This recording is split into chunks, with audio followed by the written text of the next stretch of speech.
Hello. Alright, we're going to get this party started.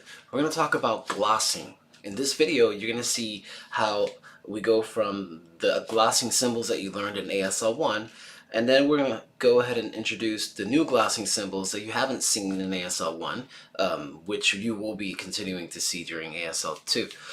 First of all, I want to make sure that you do the complete practice while watching this video.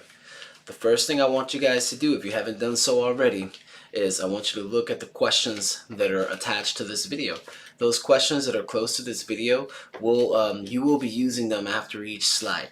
So what I recommend is that you try to see if you can gloss them to the best of your ability, and then watch the video, and as each slide keeps going, we're going to show you 3 different questions, well, from 1 to 3 different questions, so that you can go ahead and try to gloss them, and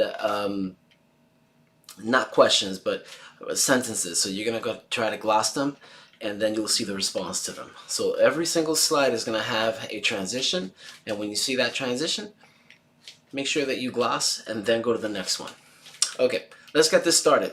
Well, first of all, we want you to know that glossing is an English transcription system, okay? But it's important to understand that there is no written form of ASL. That's one thing that you need to understand from the beginning. Even though we're teaching you this concept of glossing, it doesn't mean that glossing is a way of reading ASL. It is a linguistic method used to be able to understand how people use ASL.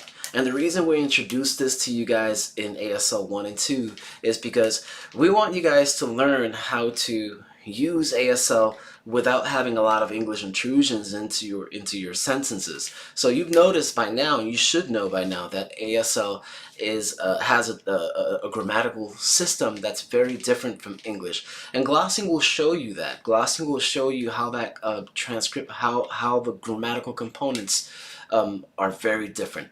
So again, it's not meant for you to use this as a written portion, as a written part of ASL, because there is no written part in ASL. Another thing that you should know is that deaf individuals, they don't use glossing to communicate. Glossing is just a technique that we use as ASL learners to be able to understand the language much better.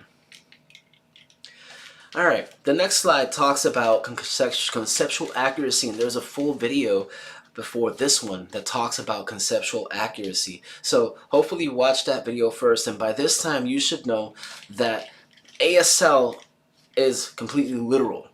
When you sign a word, you can't sign, you have to make sure that you are signing the literal meaning of that word. I'll give you an example. For example, here we have a few of them. Have, right? The sign for have. If you sign have by itself, it's this way. Okay? Now, when you write have in English and you talk about the word have in English, it's the exact same word and it doesn't change. But if you think about the word have, you can understand that there's a lot of meanings to that word in English. In ASL, those meanings have to be broken down. You can't sign the one concept that you know for have, thinking that that concept is going to be used for every single definition of have. So if you can see, for example, if I sign I have eaten already, I have finished my food, right? The way you sign that is signing finish. There's no, you will not include the word have or the sign for have when you sign finish. When you have to do something, right, that's an English concept, we would sign it this way. Okay? If you have to take a trip, right, you're flying home. Another way is I haven't done something, or I have not completed an assignment. I have not done something since a certain date, right? Instead of signing have, we would just sign this for since. Okay, so that's for you to know that ASL is very literal. We really need to change the concepts in order to understand what the meaning is. We can't just sign what you think it's in English. I'll give you another example before I move to the next slide. The word run means a lot of things. You can run a lap and you just use this for run. But when you're talking about runny faucet or maybe a runny nose, you can't use this sign to show runny nose, right? Because it's not the correct concept. This is run as in people running. So when you gloss, you want to make sure that you write the complete definition or the actual definition or the word that's going to substitute that word that we're talking about. Okay?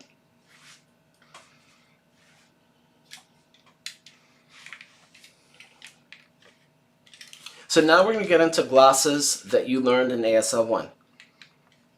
First of all, you already know that all signs are written in all caps. Okay, so anytime you see a gloss and it's all in caps, you know that's an ASL symbol that you have to perform. Okay, the second thing that you learned in ASL 2 is that you have gestures. Right? And gestures, you know, that are thoughts and natural ways of moving your body or doing signals with your body that anyone can understand, not just people that know sign language. So that's why you see the generic rule that says if a hearing person can understand a gesture, or if a hearing person can understand what you're doing, it's typically a gesture. So when we gloss it, we would have to gloss it in lowercase and in quotation marks. There's a full list that we're going to give to you guys of gestures so that you are able to see the different gestures that are commonly used in ASL.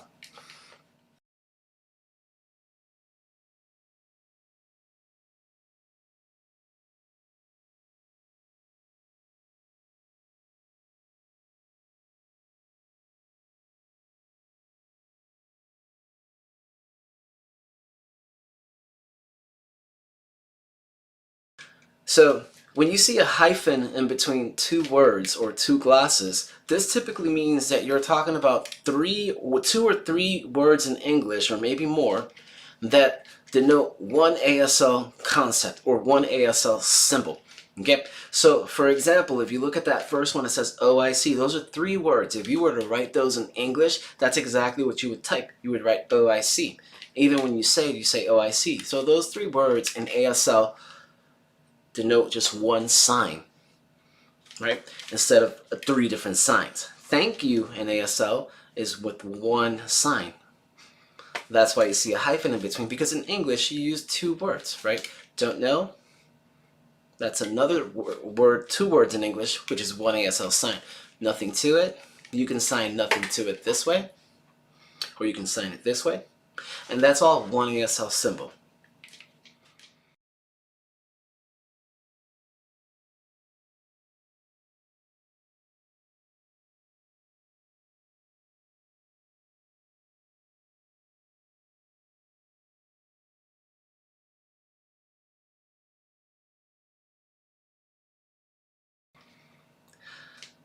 When you see the plus in between two glosses or two English words, it's kind of the opposite of what we talked about with the hyphen. Okay, this denotes one English concept, but you use several ASL words, maybe ASL signs, right, in order to denote that one English concept. So, for example, if we're talking about a word like parents, right, when you sign parents, you're using two signs. You're using mom and dad. Okay, so two signs for one English concept. You put a plus in between when you gloss it. See, boyfriend is one English word. Babysitter is another English word. And for babysitter, you have even more. You have three ASL symbols. You have, okay? And then teacher is this way. And then really would be this way. So you're using two ASL signs. For really, you're using the word true and the sign for true and the sign for work. Okay, so once again, a plus symbol denotes one English concept when you have to use two signs to perform that one English concept.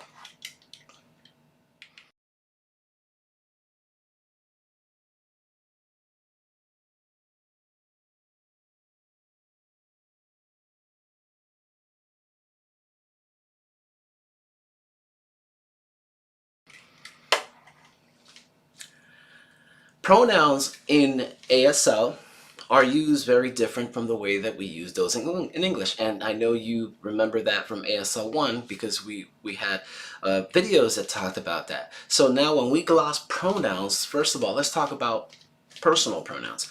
Personal pronouns are glossed with an IX, a hyphen, and a lowercase of the pronoun, which is she or he or it. If it's plural, you have they, them, us. Okay? And the way you perform it is with your index finger. That's why you see an IX in uppercase, because that's the actual sign that you're producing. The hyphen and the lowercase, continuing the thought of the lowercase, a lowercase gloss is not something that you are signing. So it's actually something that's indicating or telling you, giving you directions of what to do. So when you see the word she with an index or an IX, you know that you're going to be using your index finger and you're going to be pointing at a she. Okay? With dual personal pronouns, you all already know that dual personal pronouns are number specific. So with dual personal pronouns, the way we gloss them is by just adding the number and then hyphen of, hyphen whatever that pronoun is. It can be us, it can be them, it can be you, it can be two of us, two of them, two of you. Yep, that's pretty much it. All it can be. So you can use this with a 2, with a 3. So you would sign 3 of you, 3 of them, 3 of them, 3 of us. You can use that with a 4, or you can use it with a 5. Okay, so but when you gloss it, make sure that the only thing that you are, well, there's nothing to capitalize. All you're doing is putting in a number, a hyphen of, and then whatever the hyphen, and then the pronoun, whether it's us, them, or you. Okay. Oh, and by the way, let me clarify something about the two of us. For the two of us, you're not really performing a number 2, you're performing a K handshake. So remember that when you perform two of us, anytime it involves you, your K handshake is kind of facing palm up. So when it's two of us this way, two of us, when it involves you, I mean when it involves me, right? This is the way it's supposed to be performed. But when I'm talking about other people that do not involve me, my K, instead of facing up, it faces side. So if I wanted to sign 2 of you, 2 of them, or 2 of you, if I'm looking at this person on this side, okay, then that would be your palm facing sideways. A possessive pronoun is you're using a closed 5 handshake, okay? And this handshake, you're going to be moving it towards wherever the individuals are to show possessive. So the way we gloss it is by capitalizing POSS for possessive.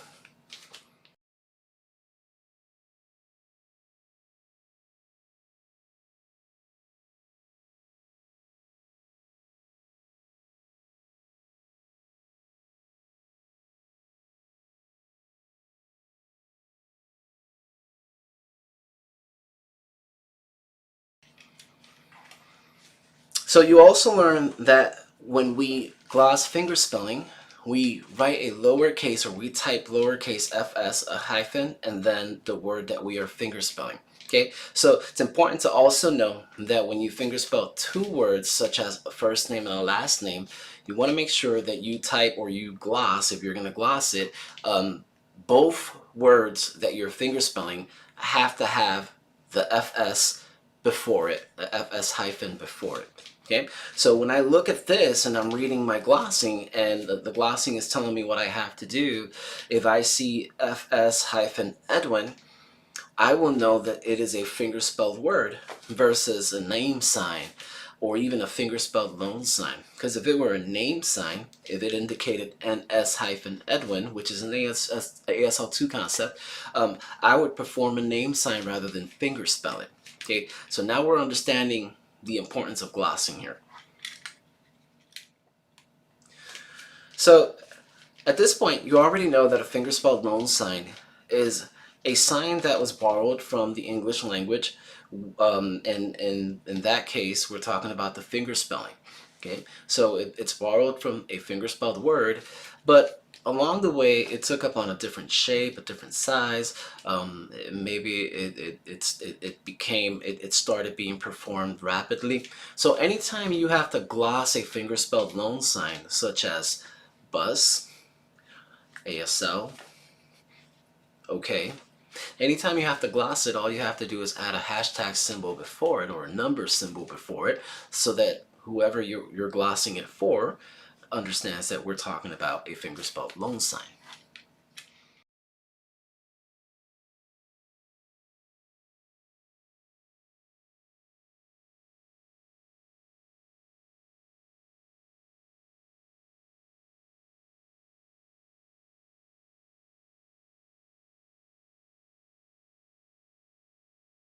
So you also learn how to gloss classifiers. With classifiers, you learned that the first thing that you type is the type of classifier or the initial of the type of classifier.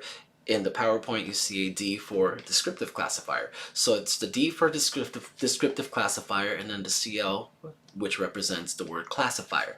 So you're going to type that DCL, and then after that, you're going to type the hand shape that you're going to be using. In this case, we're using a claw hand shape. And then just like gestures are written in lowercase and quotations in between, because it gives you information of what you're supposed to be doing, or an instruction of what you're supposed to be doing. The same way we are going to be describing the classifier in quotation marks. So what you see in your example as curly hair is an indication of what that claw hand shape is going to be doing. So that claw hand shape is going to be showing, and the concept that's in between the quotation marks will give you the instructions of what you're supposed to be doing with that claw handshake. And you might be asking yourself about that 2H. We're going to touch base on that 2H when we start talking about ASL concept, ASL2 glossing concepts. At this point, you should already know what that is, but once we get there, you'll confirm it.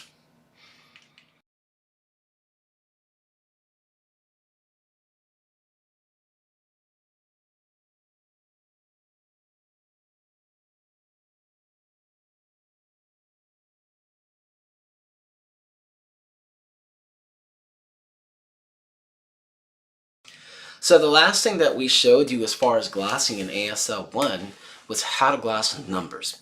So we also showed you this number guide so that you can understand and kind of see, because we never really taught you, but we showed you the guide so that you can use it whenever you're supposed to gloss numbers. So the very first thing that we need to remember from numbers is that the number systems that we learned in ASL1 use numeral incorporation. So we learned that numeral incorporation is that from numbers 1 through 9, when you incorporate those numbers in a sign from one of those 22 number systems, those numbers are performed, or that sign is performed a little bit differently, right? The hand shape for that sign will change. Okay, I'll give you an example. We'll start with the first list, which is age, right? So when we sign ages 1 through 9, we start from the chin out. The sign for age is on the chin this way.